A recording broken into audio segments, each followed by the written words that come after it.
여러분 편히 주무셨습니까? 좋은 아침입니다. 이 주말에는 계속 함께 만나고 그러니까 너무 좋아요. 금요일 날 만나고 안식일 날 만나고 또 일요일 날 새벽에 만나고 자주 만나면 좋죠? 예. 이렇게 정들여 살다가 하늘에 가서는 계속 만나잖아요. 영원토록. 얼마나 좋은지 모르겠습니다.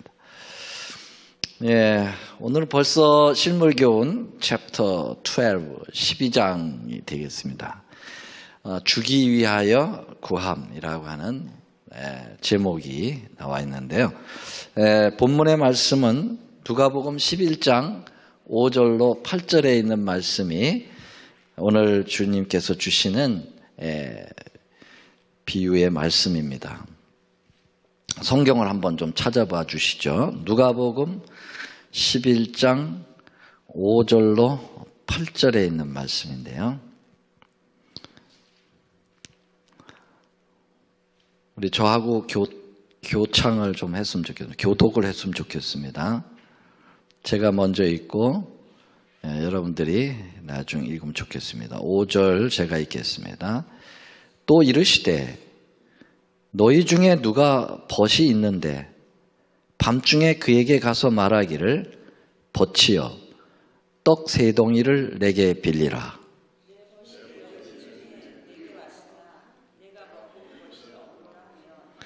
저가 안에서 대답하여 이르되 나를 괴롭게 하지 말라. 문이 이미 닫혔고 아이들이 함께 나와 침소에 누웠으니 일어나 내게 줄 수가 없노라 하겠느냐. 내가 너희에게 말하나니 비록 벗됨을 인하여서는 일어나 주지 아니할지라도 그 강청함을 인하여 일어나 그 소용대로 주리라. 우리가 하나님께 기도하는 것은 굉장히 중요한 일 중에 하나죠. 우리의 신앙의 3대 요소 하면은 기도하고 말씀 보고 전도하는 것. 그렇죠? 그래서 우리의 생명의 3요소 하면은 먹어야 되고 숨 쉬어야 되고 운동해야 되죠. 이게 이제 생명의 3요소 이렇게 얘기하면은 영적으로도 살아 있으려면은 3가지가 있어야 되는 거죠.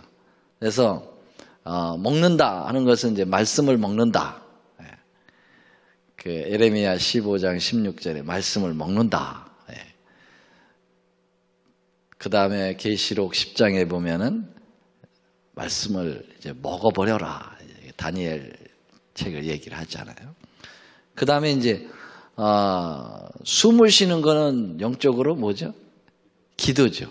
영혼의 호흡이다. 종로의 계단에. 그래서 우리가 호흡을 하는 기도가 있어야 되고, 그 다음에 이제 운동이라는 건 이제 전도 생활이죠. 그래서 숨만 쉬고 먹기만 하고 가만히 있으면은 병이 많이 걸리죠. 그래서 이제 먹고 숨 쉬고 운동까지 하면 아주 건강하게 살 수 있습니다. 오늘 주제는 이제 기도예요. 기도. 호흡을 하는 거죠. 그런데 기도가 무엇을 위하여 기도하느냐? 오늘의 좀 기도를 조금 기도를 다 얘기하려면 한이 없지 않습니까? 기도의 중요성에 대해서. 그러나 오늘 주님은 이 비유를 통해서 우리에게 기도를 하되 누구를 위하여 기도하냐, 무엇을 위하여 기도하느냐, 그거에 대해서 말씀하고 있습니다.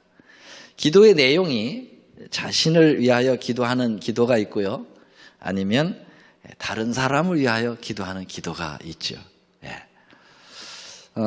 조용히 내가 드리고 있는 기도의 비율을 한번 좀 생각해 보세요. 말씀은 하지 마시고 몇 %가 되는지. 예를 들면 나를 위하여 드리는 기도 100이라고 볼 때 몇 %를 차지하고 있는지, 그리고 내가 다른 사람을 위하여 드리는 기도의 그 양의 %가 나를 위하여 기도하는 게 더 많은지, 아니면 다른 사람을 위하여 기도하는 내용이 내 기도 속에 많은지, 그러면은 그 차이가 어느 정도가 되는지 한번 조용히 생각을 해보세요. 자신만을 위하여 드리는 기도는 좀 건강하지 못한 기도죠. 네, 타인을 위하여 많이 기도를 드리면 상당히 건강한 기도 생활을 하고 있다, 그렇게 볼 수가 있겠습니다. 자신만을 위하는 기도는 곧 멈출 수밖에 없다. 그리고 타인을 위하여 드리는 기도는 계속될 것이다 라는 것입니다. 우리가 가끔 이스라엘 나라의 그 지리적인 상태를 가지고 교훈을 많이 받는데, 갈릴리 호수가 있고 사해 바다가 있다 이거죠. 근데 갈릴리 호수는 살아있는 바다죠. 거기는 생명이 있어요. 거기는 아주 물고기들이 참 잘 살고, 그 호수 주변으로는 또 아주 풀들이 무성하게 자라고, 그래서 제가 2번 갔다 왔는데 너무 아름다워요. 그 휴양 도시, 휴양지예요. 그 갈릴리 호수가 지금은요. 그런데 이제 사해 바다를 가보니까 사해 바다는 정말 글자 그대로 이 사자가 죽을 사자예요. Dead Sea. 그래가지고 생명이라고는 보일 수가 안 보여요. 그 언저리 자체가 다 사막이에요. 사막이고, 그냥 소금기가 너무 가득해가지고 사람이 들어가면은 몸이 그냥 수영을 못해도 안 빠져주고 거기는 붕붕 떱니다. 그래서 들어넣어가지고 이렇게 신문을 볼 수 있어요. 몸이 뜨기 때문에. 근데 왜 그렇게 됐느냐? 물론 이제 그 사해 바다도 홍수, 노아 홍수의 증거 중에 하나다, 이제 이렇게 얘기를 하긴 하는데, 지형적으로 보면은 갈릴리 바다는 이제 위로부터 이렇게 그 요단강과 연결돼 있어요. 요단강이 갈릴리 바다 위쪽으로도 연결이 돼 있고, 갈릴리 바다 밑쪽으로도 요단강이에요. 그래서 위쪽에 있는 요단강은 저기 헤르몬산에서 눈이 녹은 물들이 그 상류를 이뤄가지고 그 요단강을 거쳐가지고 갈릴리로 들어가더라고요. 그리고 이 갈릴리 물이 요단강으로 다시 빠져나와가지고 밑에 요단강으로 빠져나와서 사해로 들어가더라고요. 그러니까 갈릴리는 계속 물을 위로부터 받고 밑으로 계속 흘려내려 보내주는 거예요. 그러니까 이 물이 서큘레이트이 되는 거죠. 순환이 되는 거예요. 그러니까 아주 갈릴리가 지금도 맑아요. 물이 굉장히 맑고 고기도 많고 살아있는 거죠. 받고 주는 거예요. 받고 주는 거예요. 근데 사해바다라는 이 지형은 갈릴리 호수로부터 요단강을 통해서 물을 계속 받기만 하지 나가는 군역이 없어요. 그러니까 욕심이 많아. 받기만 해. 그리고 주질 않아. 그러니까 물이 너무 이렇게 탁한 거죠. 탁하면서 소금기가 많아지게 되는 거죠. 죽은 바다가 돼버렸다라는 것입니다. 우리 기도의 생활도 그와 같다는 거죠. 기도를 계속 딴 사람에게 나를 위해서 기도해줘, 날 위해서 기도해줘, 기도만 계속 받아. 근데 나는 다른 사람을 위해서 기도 안 해요. 나만을 위해서 자꾸 기도해. 그런 퍼센테이지가 나를 위한 기도가 90이고 다른 사람을 위해서는 하긴 하는데 그냥 형식적으로 조금. 이렇게 되면은 우리의 신앙이 썩지요. 그래서 짠 사람이 돼. 짠 사람. 돈을 안 써서 짜는 게 아니라 신앙에 짠 사람이 된다는 거죠. 그래서 오늘 예수님께서 말씀하신 이 비유는 이런 원칙을 밝히 드러내는 아주 중요한 비유입니다. 그래서 먼저 이제 우리는 이 비유를 생각하면서 누구를 먼저 생각하냐면 이 비유를 주신 예수님을 생각을 하는 거죠. 예수님은 이 땅에 오신 목적이 이제 우리를 구원하러 오신 목적이 최고지만은 또 하나 중요한 목적은 뭡니까? 우리에게 어떻게 신앙을 살아가야 되는지를 본이 되기 위하여 오신 거잖아요. 그래서 예수님의 생애를 다 면밀히 살펴보면은 우리가 걸어가야 될 길이 보이는 거지 않습니까? 그래서 나는 길이요. 이렇게인데 예수님이 이 기도 생활에서도 모본을 잘 보여주셨지 않습니까? 예. 근데 이제 여러 가지 기도의 모본보다도 이제 오늘 좀 초점을 맞추는 것은 예수님은 기도를 위로부터 받고 밑으로 기도를 흘리는, 다른 사람을 위해서 기도해 주는 요 갈릴리 형태를 예수님이 그대로 하셨다는 겁니다. 그래서 예수님은 항상 우리에게 나누어 주시기 위하여 항상 아버지께로부터 뭘 받은 거예요? 기도하면서 영적인 능력을 받으셔가지고 그걸 나눠준다 그래요. 그래서 그가 사시고 생각하시고 기도하신 것은 자신을 위함이 아니요 다 이타적인 남을 위한 삶을 우리 예수님은 살으셨습니다. 예수님은 매일 아침 여러 시간 동안 아버지와 교통하심으로 하늘의 빛을 사람들에게 나누어줄 준비를 하셨다. 시대의 소망에 보면은요, 예수님께서 그러한 모습들을 하신 것에 대해서 나타나. 이 신물교훈에서도 예수님은 하루 종일 이제 나눠주셔야 되잖아요. 그럼 나눠주시려면은 물론 예수님 자신이 대단한 생명이시고 뭐 모든 것의 근원이시지만 우리의 모본이 되게 하시기 위하여 그분은 자신의 것을 나누는 게 아니라 하나님께서 받은 것을 나눠주신다. 그러니까 하나님께서 받으려니까 하루 종일 나눠주려면 받을 것도 많아야 되잖아요. 그러니까 그냥 짧게 이렇게 기도하고 끝나는 게 아니라 아주 충분한 시간 동안 하나님과 교제를 나눈다는 거예요. 그래서 충분한 빛을 하나님으로부터 받아가지고 그리고 사람들에게 이제 나누어 주시는 거죠. 그래서 그는 날마다 성령의 침례를 받으셨다. 그렇게 예수님은 날마다 뭘 받으셨다고요? 성령의 침례를 받으셨다. 예수님 침례가 필요 없는 분인데 우리의 모본이 되기 위해서 성령의 침례를 날마다 경험을 하셨다. 여기 아주 실물교훈에 굉장히 아름다운 표현이 있어요. 주님께서는 매일 아침 이른 시간에 일어나셔서 다른 사람에게 나누어 주시기 위하여 자기의 심령과 입술에 은혜의 기름을 바르셨다. 이 표현이 참 화이 부인은 분명한 하나님의 영감을 받은 선지자라고 믿습니다. 왜냐하면 참 어떻게 국민학교 중퇴자가 이렇게 아름다운 표현을 할 수 있겠어요? 곳곳에 심령과 입술에 은혜의 기름을 발랐다. 그렇게 표현했어요.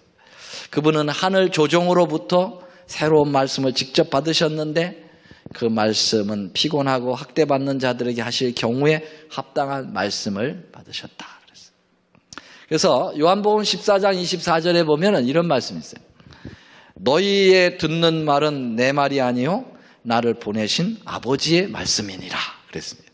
예수님이 당신이 말씀하시면서 지금 내가 말하는 것은 내가 말하는 게 아니고 아버지께서 나에게 말씀한 것을 내가 너희들에게 얘기한다. 그렇게 이야기했습니다. 아마 예수님은 이사야 50장 4절의 말씀을 기억하실 겁니다. 그것을 인용해서 말씀하셨을 거예요. 여기 예수님께서 이 인용된 이사야 50장 4절 말씀을 어느 분이 한번 찾아서 좀 읽어봐 주시겠어요? 이사야 50장 4절 말씀 먼저 찾으신 분 좀 읽어주시면 고맙겠습니다.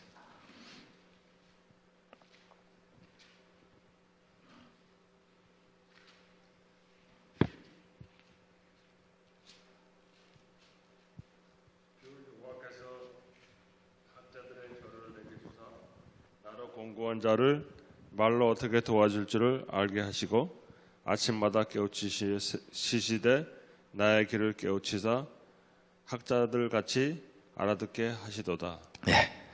여호와께서 학자의 혀를 내게 주사 내가 곤핍한 자들에게 나눠줄 말들을 아침마다 나에게 깨우쳐 줘가지고 그걸 알아듣게 하는 이유는 여기 보니까 곰핍한 자들을 어떻게 도와줄게 할 그 방법을 우리에게 알려주신다. 그렇게 얘기했어요. 그래서 예수님께서는 오늘 이 누가복음에 나오는 이 비유 속에서 야밤에 떡을 구하러 간 이 간구한 사람을 남에게 다시 주기 위하여 구하는 사람으로 이제 나타내신 거죠. 그 내용을 다시 한번 상고해 볼까요? 예수님의 비유 내용이 뭐죠? 어떤 사람이 있는데 누가 왔어요? 밤중에 갑자기 친구가 찾아온 모양이에요. 자기 준비한 게 아무것도 없어요. 근데 이웃집에 자기가 잘 아는 또 친구가 있는데 그 친구는 항상 뭘 이렇게 갖춰놓고 있던 것 같아요. 그래서 그 친구에게 밤늦게 찾아가 가지고 문을 두드리고 떡 3덩어리만 좀 내게 꿔달라. 그랬더니 이 사람이 아주 귀찮아하는 것 같죠? 바로 나와가지고 그래 딱 하는 게 아니라 귀찮아가지고 그렇죠. 밤늦게 지금 막 잠자리 들었는데 나와가지고 얘기를 들어야 되니까 옷 다 입어가지고 다시 나와서 있는데 뭐 도와주러 온 것도 아니고 또 꿔달라는 거죠. 근데 뭐라고 얘기를 하냐면 여보게 내게 친구가 찾아왔는데 떡 3덩어리만 꿔달라고. 그랬을 때 이 이웃 친구가 너가 먹으려고 꾸러 왔다면 내가 안 준다. 그렇죠? 네가 먹을 것을 위하여 구하러 왔다면 난 주지 않을 거다.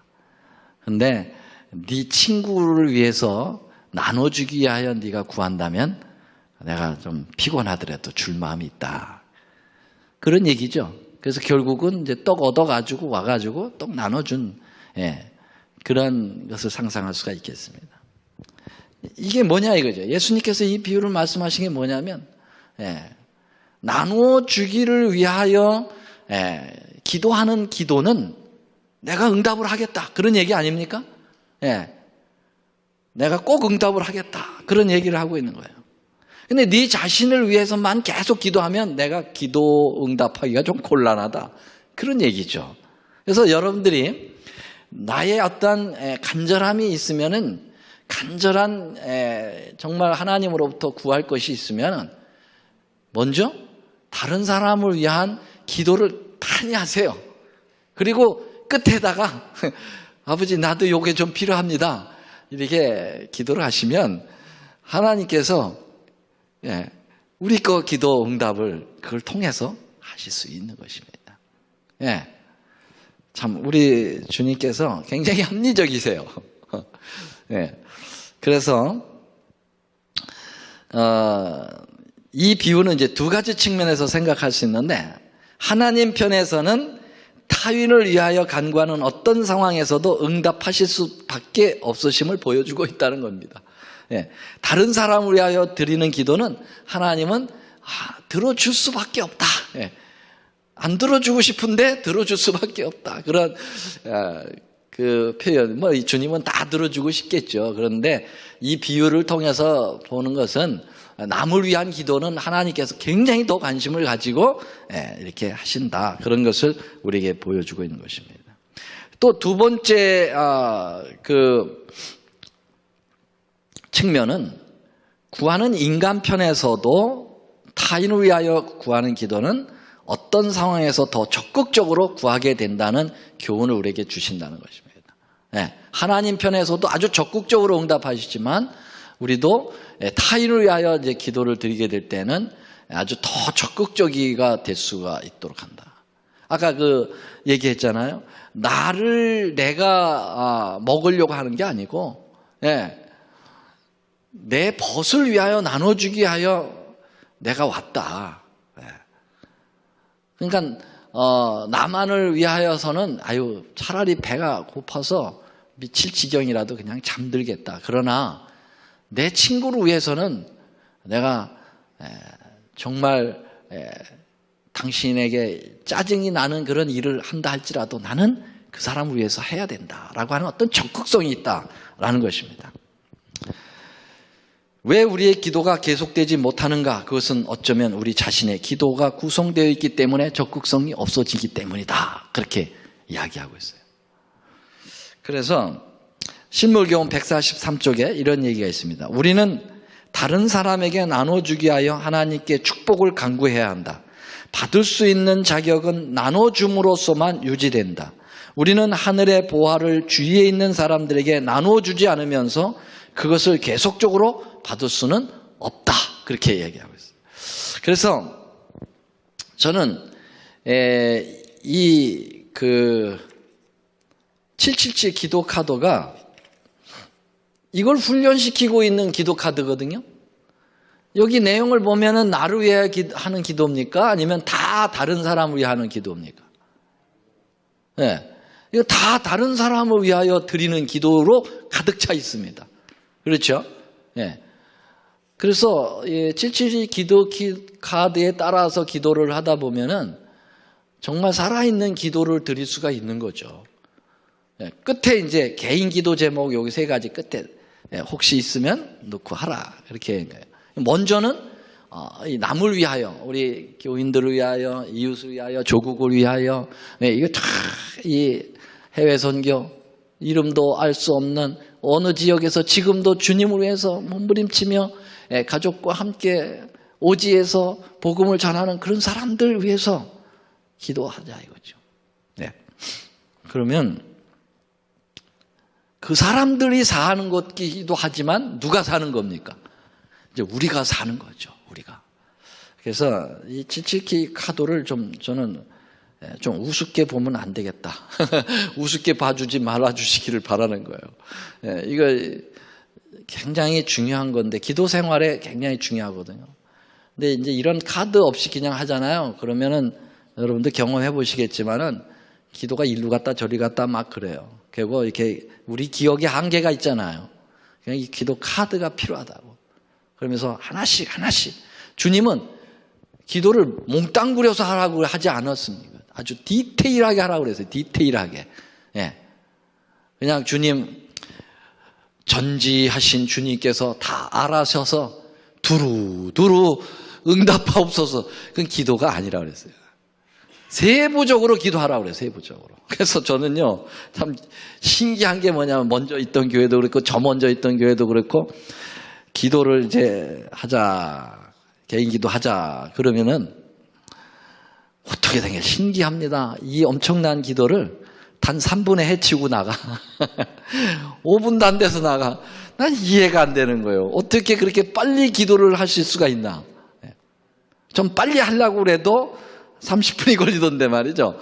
근데 어떻게 이렇게 너무 빨리들 하고 가셔요. 다시 그렇게 생각해보면 그거는 두루두루 해가지고 다 하셔서 그냥 너무 이렇게 한꺼번에 몰아서 기도하시는 것 같은데 좀 구체적으로 기도할 필요가 있어요. 주님께 드리는 기도의 시간을 말이 한용할수록 그건 더 우리에게 유익한 거예요. 여러분들이 아시죠? 루터가 기도의 시간을 얼마나 가졌다고요? 매일 2시간 반씩 가졌다고 그러죠? 2시간에서 2시간 반. 기도만 2시간 반을 하는 거야. 대단하죠. 세상이 뒤집히는 이유가 다 그거예요. 우리가 왜 이 교회를 뒤집어 놓지 못하느냐. 루터와 같이 2시간씩 우리가 기도하면은 세상 이 교회가 뒤집힐 거예요. 저도 마찬가지죠. 저도 그렇게 기도를 못하는 거예요. 네. 기도의 시간을 더 늘릴 필요가 있어요. 네. 하나님 앞에 더 강력하게. 시간만 늘린다는 표현은 또 잘못된 거지만 우리의 마음과 정성을 더 그렇게. 자신만을 위하여 기도를 하게 될 때는 시간이 짧겠죠. 그게 많이 하는데 이게 타인을 위하여 이렇게 떡덩이를 나눠주기 위하여 기도하려면 기도할 사람들이 한두 명이 아니잖아요. 생각해보면 이 사람을 위해서도 기도해 줘야 되고 저 사람 위해서 기도해 줘야 되고 막 그러니까 기도의 시간이 자꾸 늘어나는 겁니다. 자, 기도는 아주 꾸준하게 하라고 그랬어요. 여기 보면은 이 비유 가운데 나오는 간청자는 여러 번 거절당했으나 그는 자기의 목적을 단념하지 않았다. 성경에는 예수님의 비유에서 이렇게 거절한 표현은 그렇게 많이 나오는 것 같지 않은데 실무교훈에서는 뭐라고 그랬냐면 이 간청자가 여러 번 거절을 당했다. 그러니까 아주 짜증이 났나 봐, 이 떡 가진 사람이. 그래서 안 해주려고 그러는데, 이 사람이 계속 간청을 하는 거예요. 나를 위한 게 아니잖아. 내 이웃에, 저 손님한테 줄 거잖아. 그러면서 매달린 거예요.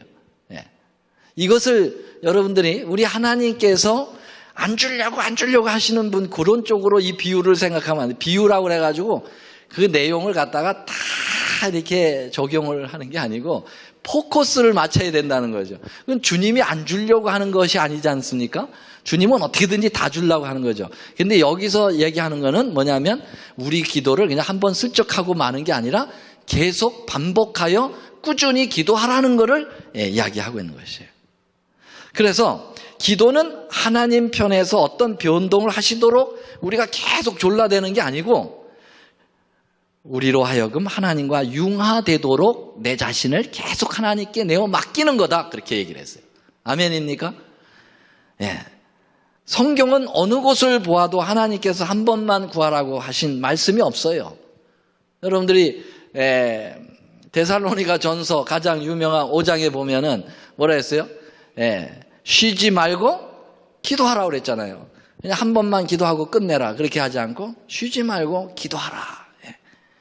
종로의 기도에 보면 기도는 영혼의 호흡이다. 영혼의 호흡이라는 말은 뭐예요? 쉬면 죽는다는 얘기죠. 그렇죠? 기도를 쉬면 죽지 않습니까? 숨을 안 쉬면 죽잖아요. 그러니까 기도를 쉬면은 사람은 육체적으로 멀쩡하게 걸어 다녀도 다 영적으로 죽은 시체들이 걸어 다니는 거죠. 여러분들이 기도 쉬면 영적으로 죽어요. 우리의 삶이. 그래서 여러분 죽는 것은 왜 죽습니까? 뭐 때문에 죽나요? 영적으로 얘기해 보세요. 죽는 것은 왜 죽느냐? 죄의 싹은 뭐야 그랬어요. 그러니까 사무엘이 기도하다가 쉬는 건 죄라고 얘기한 거예요. 왜냐하면 죽으니까. 아주 원리가 딱 맞는 겁니다. 그래서 여러분 기도는 쉬지 말고 꾸준히 해야 돼요. 그래서 이걸 같은 걸 계속 해야 됩니까? 꾸준히 해야 돼. 왜냐하면 우리의 삶이 오늘 하루로 끝나는 게 아니지 않습니까? 또 내일을 살아야 되는데 내일 선교사들이 또 내일 활동하잖아. 그러니까 또 해야 되잖아요. 계속. 우리 여기 성도들의 가정들 이거 뭐 했는데 또 합니까? 또 해야지. 왜냐하면 우리 가족들이 우리의 믿음의 가족들이 오늘만 사는 게 아니라 내일도 살고 모레도 살고 계속 살아야 되니까 그분들의 삶을 내일도 잘 도와주시고 그래도 잘 하시도록 계속 기도해야 되죠. 맞습니까? 안 맞습니까? 예. 그래서 끈질기게 기도하라는 거예요. 끈기 있게. 에베소 6장 18절 19절에 보면 모든 기도와 간구로 하되 무시로 성령 안에서 기도하고 이를 위하여 깨어 구하고 항상 힘쓰며 여러 성도를 위하여 구하고. 여기 보니까 무시로 기도하라 그랬어요. 무시가 뭡니까? 시간이 없다. 시도 때도 없이 기도하라는 거예요. 시도 때도 없이. 성령으로 기도하라. 깨어 기도하라. 항상 힘쓰며 여러 성도를 위하여 기도하고. 이 에베소 6장에 있는 이 말씀은 예수님의 실물교훈에서 지금 비유로 말씀하신 이것을 그대로 다 대변하고 있어요. 그러나 많은 사람들은 하나님께서 저희를 위하여 하실 수 있는 것을 믿는 것보다 저희 자신을 할 수 있는 것을 더 많이 믿는다. 안타까운 일이죠. 그러니까 기도를 안 한다는 거예요. 하나님이 자기를 위해서 해줄 수 있다고 하는 것을 잘 안 믿는다는 거예요. 눈에 안 보이니까. 그러나 자기가 하는 것은 눈에 보이게 일을 하거든요. 그러니까 자기를 더 믿는다는 거예요. 그러니까 무슨 일이 터지면 하나님을 의지하고 하나님께 기도하기보다는 먼저 자기가 뭔가 하고 이웃 사람들에게 뭔가를 요청을 한다는 거죠. 그렇게 하지 말라는 것입니다.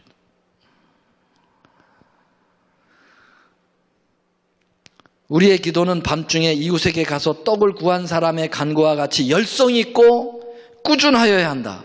우리가 열성 있고 꾸준하게 구하면 구할수록 그리스도의 영적 결합은 더욱 밀접하게 될 것이다. 그리하여 우리의 믿음이 더욱 증가됨으로 인하여 더 많은 축복을 받게 될 것이다. 우리가 해야 할 일은 기도하고 믿는 일이다. 그랬어요. 참 너무 참 멋있어요. 어찌할 바를 모를 때와 어려울 일에 직면하게 될 때 인간에게 도움을 구하지 말라. 모든 것을 하나님께 맡겨라. 다른 사람에게 어려운 사정을 말하는 습관은 우리를 연약하게 만들 뿐 아니라 그들에게도 아무런 힘을 주지 못한다. 그래서 어려울 때 사람들에게 자꾸 요청을 하지 말라는 거예요. 하나님께 요청을 먼저 하라는 거예요. 자꾸 어려운 것을 갖다가 사람하고 자꾸 먼저 의논하기 시작하면 연약해진다는 거예요. 왜냐하면 그 사람이 나를 도와줄 수 있어요? 조금 도와줄 수 있겠지. 근데 여기 어찌할 바를 모를 때 뭐 엄청난 그런 일을 당했는데 지가 어떻게 도와줘, 다른 사람이. 근데 도와줄 수 없는 사람하고 가서 자꾸 얘기를 의논을 왜 하느냐 이거죠. 그러기 전에 하나님, 도와줄 수 있는 하나님을 구하라는 거죠.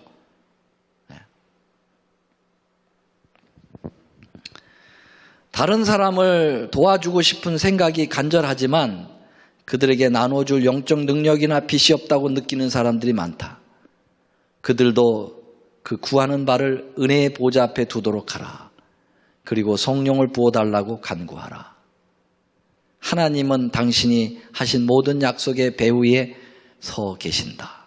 그러니까는 내가 다른 사람 위하여 기도를 해달라, 기도를 해야 되는데 내가 영적 능력이 없어서 뭐 제가 기도해야 뭐 이렇게 응답이 되겠습니까? 남을 위해서. 그런 생각이 왜 드냐면은 하나님 앞에 간절한 마음으로 꾸준히 기도하지 않기 때문이라는 거예요. 기도를 안 하기 때문에 남을 위하여 기도할 마음이 안 생긴다는 거죠. 다른 사람을 위하여 개인적인 노력을 할 때 우리는 먼저 은밀한 기도를 많이 해야 된다라고 하는 것입니다. 실물교훈 149쪽에 하늘의 은혜의 보좌 앞에 나아갈 사람들을 도울 준비를 갖추라. 여러분 이제 말씀을 마치면서 이런 거 보셨어요? 어떤 그림이 있는데 그 뭐냐면은 기름을 싣고 가는 유조 탱크 차예요. 유조 탱크 차인데 그 차가 가다가 선 거예요. 왜 섰게요? 앵꼬 당했어, 자기는. 그러니까는 기름은 잔뜩 실어놓고 본인 차가 앵꼬가 당했어. 그럼 나눠줄 수 있어요, 없어요? 못 나눠주죠. 중요한 것은 기름을 가득 주님으로부터 자신이 채우고 그래야 가서 나눠줄 수가 있다라는 것입니다. 그래서 오늘 이 참 비유를 참 주님 비유를 생각해 보면 우리의 신앙생활을 구체적으로 어떻게 해야 될지를 잘 가르쳐 주시고 계세요. 너무너무 감사합니다. 그런 생활을 하시면서 살아있는 승리하는 생애를 사시게 되는 여러분과 제가 되기를 간절히 바라고 방송에 참여하시는 모든 분들도 그렇게 하시기를 바랍니다. 감사합니다. 아버지 하나님, 은혜를 감사합니다. 저희들에게 기도하는 방법을 가르쳐 주시니 고맙습니다. 우리 자신을 위한 기도보다도 주기 위한, 나눠주기 위한 기도를 더 많이 하라고 말씀하셨습니다. 주님, 그 말씀에 주의 뜻대로 저희들이 그렇게 기도하는 사람들 되게 하셔서 우리가 살아있는 신앙을 하도록 도와주시옵소서. 이 시간에 우리는 많은 기도 제목을 가지고 또 흩어집니다. 우리 주님, 이 기도들이 다 거의 대부분이 타인을 위하여 드리는 기도이오니 주님, 우리 기도를 꼭 응답하셔서 하나님의 선한 뜻을 나타내 주시옵소서. 특별히 기도하는 것은 우리 강모래 양이 지금 어려운 가운데 있사오니 육체적인 그 질고를 하나님께서 안수하시사 꼭 치료하여서 할머니 마음에 기쁨이 있고 본인에게 큰 기쁨이 있는 그러한 하나님의 기도 응답 받도록 도와주시옵소서. 주님께서 우리 기도 시간 내내 저희와 함께 하시기를 바라오며 예수님의 이름으로 간절히 기도 올리옵나이다.